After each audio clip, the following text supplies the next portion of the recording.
분류까지 했는데요. 오늘 뇌졸중 자세하게 알아보도록 하겠습니다. 방금 사연 주신 시청자님의 사연을 보면요. 고혈압, 고지혈증으로 두통과 어지럼증 증세가 있고요. 장기간 음주와 흡연을 즐기셨다고 합니다. 또 뇌졸중, 가족력이 있다고 하시네요. 네, 자 그렇다면 먼저 뇌졸중 어떤 발병 경로가 있는지 궁금한데요. 황상주 원장님 알려주시죠. 예, 뇌졸중은 우리나라 그 사망 원인 중에 암 다음으로 높은 비중을 차지하고 있습니다.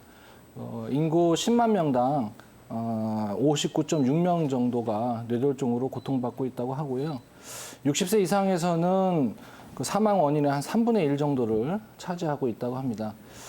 보통 우리가 이제 뇌졸중이라고 하면 크게는 뇌출혈과 뇌경색으로 이렇게 설명드릴 수 있는데 이 뇌경색과 뇌출혈은 좀 발병되는 기전이 좀 차이가 있습니다. 먼저 그 뇌경색은 보통 허혈성 뇌졸중이라고 하는데 아시다시피 그 뇌혈관이 막혀서 그 이후에 뇌 조직에 그 영양 공급이 안 되고 혈액 공급이 안 됨으로 인해서 뇌세포가 다치면서 생기는 증상인데요. 요거는 이제 트랜스 지방이나 또는 포화 지방들이 혈중의 지방 농도를 높여서 콜레스테롤 수치를 높이면서 일어나는 경우가 많이 있고요. 평상시에 그 혈관이 혈류 조직을 좀 받다가 못 받게 되니까 처음에는 증상이 좀 천천히 진행이 되다가 3, 4일 지나면서 계속 진행하는 경향이 좀 있어서 뇌출혈에 비해서 뇌경색은 안정기에 주무시다가 많이 생기는 경우가 있는 기전이 있고요. 그래서 초기에는 좀 증상이 미미하지만 간과하시면 안 되는 그런 경우가 많이 있습니다.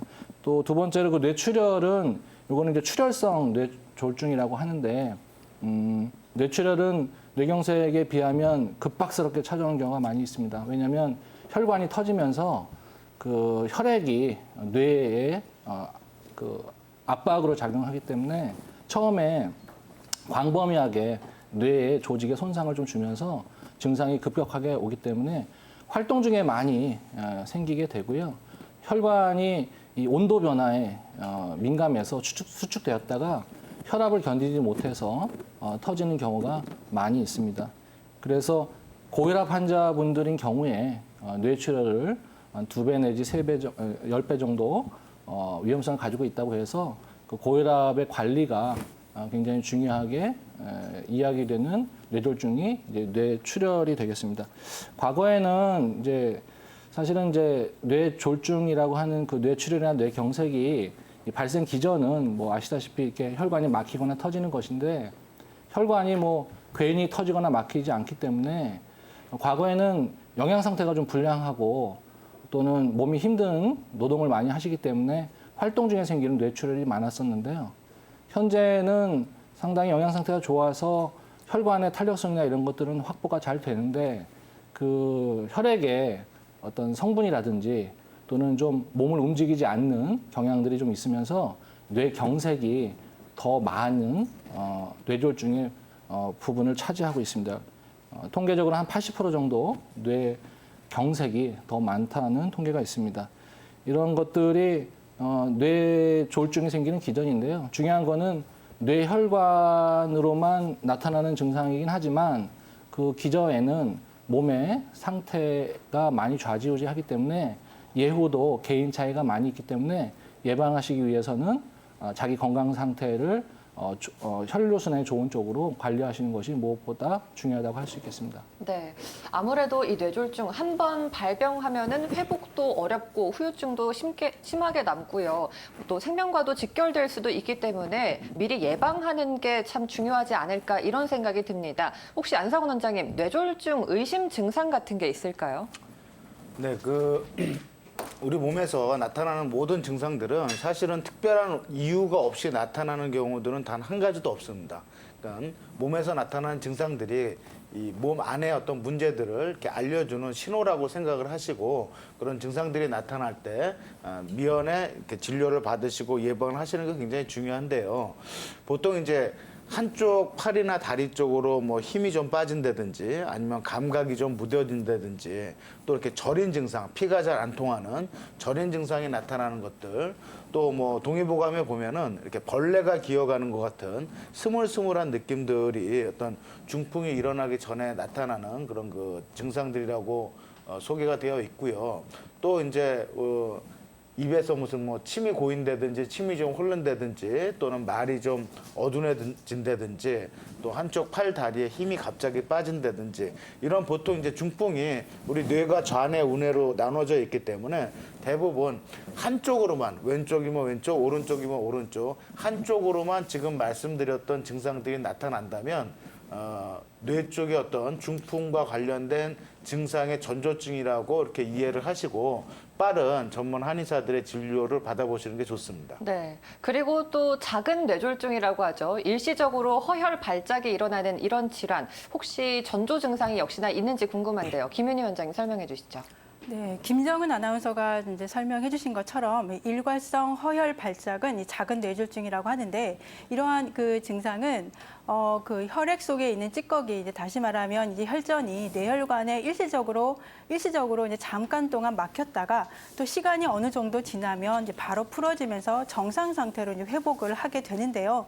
좀 전에 이제 안상원 원장님께서 말씀하신 그 뇌졸중의 의심 증상들이 살짝 아주 가볍게 나타나게 됩니다. 근데 이제 이러한 증상들이 뭐 수분에서 뭐 한 길면 한두 시간 정도 살짝 생겼다가 좀 시간이 좀 지나면서 정상적으로 바로 회복을 하게 되는데 그래서 이제 일반적으로 이제 환자분들이 느낄 때는 내가 좀 요즘에 과로했나 뭐 아니면 스트레스가 너무 많았나 뭐 아니면은 약간의 빈혈 증세처럼 어지러움증이 살짝 왔다 가기도 합니다. 그래서 일반적으로 시청자분들이 이게 꼭 뇌졸중이라고 의심을 하지 않고 그냥 가볍게 지나가는 일이 상당히 많습니다. 이제 게다가 이제 이런 경우에 그 병원에서 여러 가지 각종 검사를 받았을 경우에 거의 이제 이상 소견이 없이 이제 정상으로 나타나는 경우들이 많기 때문에 시청자분들이 또 많이 혼란스럽기도 한데요. 이제 최근에 그 중풍으로 입원한 환자들을 그 대상으로 실시한 조사에 따르면요, 이 중풍 환자의 40에서 50% 가량은 3개월에서 6개월 전에 이러한 증상들을 살짝 겪었던 그런 경험들이 또 있고요. 또 이 중풍으로 입원한 환자분들이 이런 증상을 겪고 난 다음에 1년 안에 이런 뇌졸중 증상을 일으켰다고 합니다. 그래서 이런 일괄성 뇌허혈 증상이 금방 왔다가 바로 사라졌다고 그냥 가볍게 보시지 마시고요. 이런 뇌졸중의 전조 증상일 수가 있고 또 앞으로도 어떤 뇌 쪽으로 문제가 생길 수 있다라는 그런 신호이기 때문에 주의 깊게 보실 필요가 있습니다. 네, 박정현 원장님 어떤가요? 예, 그 염분 섭취를 줄여야 된다고 사회적으로 이제 캠페인을 할 정도로 누구나 다 이제 염분 섭취를 낮춰서 음식을 먹어야 된다라는 건 알고 계실 텐데요. 사실 소금은 우리 인체 내에서 물만큼 중요합니다. 오히려 물 이상 중요하다고도 볼 수가 있는데요. 왜냐하면 소금이 이제 우리 몸속에 들어가면 나트륨 이온과 염소 이온으로 이렇게 분리가 됩니다. 그 이온화됐기 때문에 이제 전기의 어떤 성질을 띠고 있고 이 나트륨 이온이 전기 신호를 발생시켜서 우리 신경계가 정보를 주고받게 됩니다. 그래서 만약 우리 몸을 기계로 이제 비유를 한다면 전원을 넣었을 때 불이 딱 들어오고 기계가 작동을 해야 되잖아요. 근데 만약 소금이 우리 몸에 부족하다든지 많이 없다면 우리 몸이 작동을 안 하게 됩니다. 전원을 넣어도 거의 뭐 죽은 상태가 되는 거죠. 그만큼 소금은 중요한데 이 소금의 양이 많아져서 혈관 내에 이제 나트륨 농도가 많아지면 그게 문제가 되는 겁니다. 아시겠지만 이제 삼투압 작용으로 인해서 혈관 내에 나트륨 농도가 높아질수록 이제 수분을 많이 흡수하게 되죠. 그러면은 이 몸에 혈관 내에 어떤 그 혈액량이 늘게 되니까 그 많아진 혈액을 공급을 해주기 위해서 이제 혈압이 높아지게 됩니다.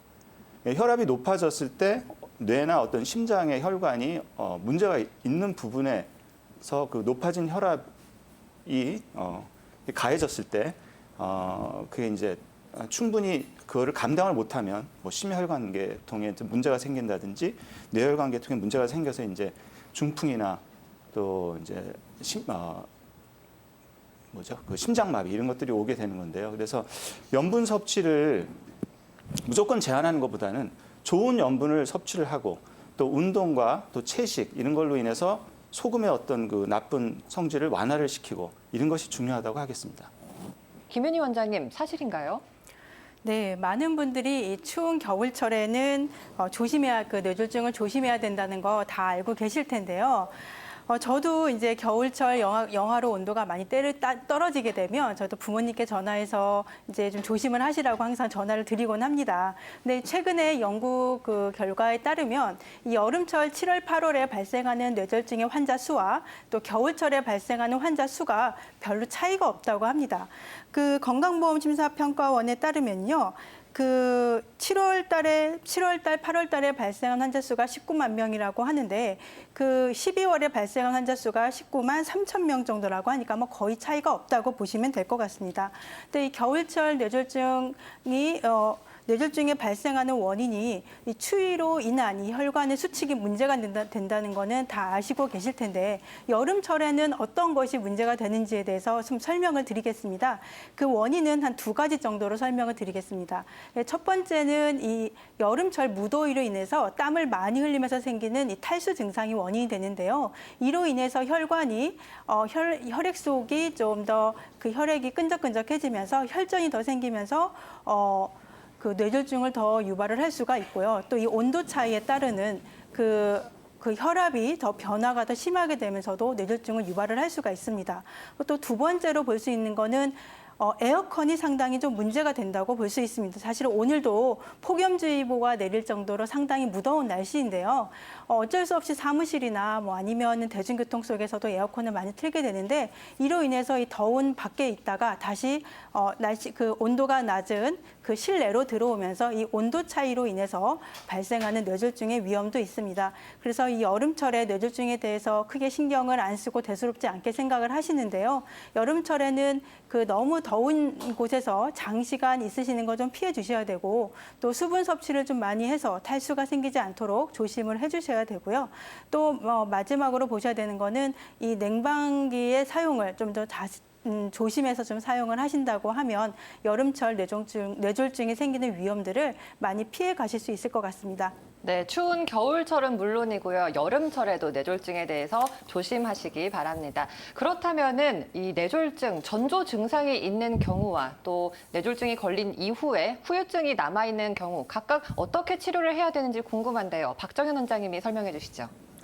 예, 전조 증상 한 방에 그 동의보감에 보면 요 엄지, 둘째, 셋째 손가락이 저릴 경우에 3년 안에 반드시 중풍이 온다. 이렇게 단적으로 써 있어요. 풍문 가장 앞 페이지에 써 있는데 그럴 경우에는 이제 어떠한 처방으로서 품기를 가라앉힌다. 이렇게 되어 있습니다. 근데 그 처방 내용을 보면 대부분 다 순환시키고 기운을 가라앉히고 화를 꺼트리고 이런 약이거든요. 중풍이 온 다음에도 마찬가지입니다. 중풍이 온 다음에도 우리가 맥을 봐서 여러 가지 증상을 봐서 구분을 하는데 아직 중풍기가 많은 경우가 있고 또 중풍이 왔다가 는 다음에 중풍기가 많이 사라진 게 있습니다. 뒤의 경우가 더 예후가 좋겠죠. 앞에 것도 마찬가지로 중풍 전조증과 마찬가지로 화기를 가라앉히고 기운을 순환시키고 안정시키는 이런 치료를 하게 됩니다. 그래서 이제 중풍이 오기 전에 중풍을 예방하는 게 중요하겠죠. 그러니까 아까 처음에 말씀드렸다시피 운동하시고 건강한 소금을 드시고 채식 또 음주 또 흡연 이런 것들을 주의하시면 중풍이 당연히 예방이 되겠죠. 혈액이 깨끗해지고 혈관이 건강하면 중풍이 온 다음에도 마음을 안정시키고 노하는 마음이 가장 크거든요. 노년 이후에 중풍이 오는 가장 큰 원인이 노하는 마음이라고 해요. 그래서 마음을 항상 편안하게 풀어서 놓으신 다음에 중풍이 온 이후에도 계속 한의원에 내원하셔가지고 침을 맞아서 기운을 이렇게 순환을 시켜주고 허한 부분은 충족을 시켜주고 화기가 있다면 화기를 내려주고 이런 치료를 받으시면 서서히 좋아집니다.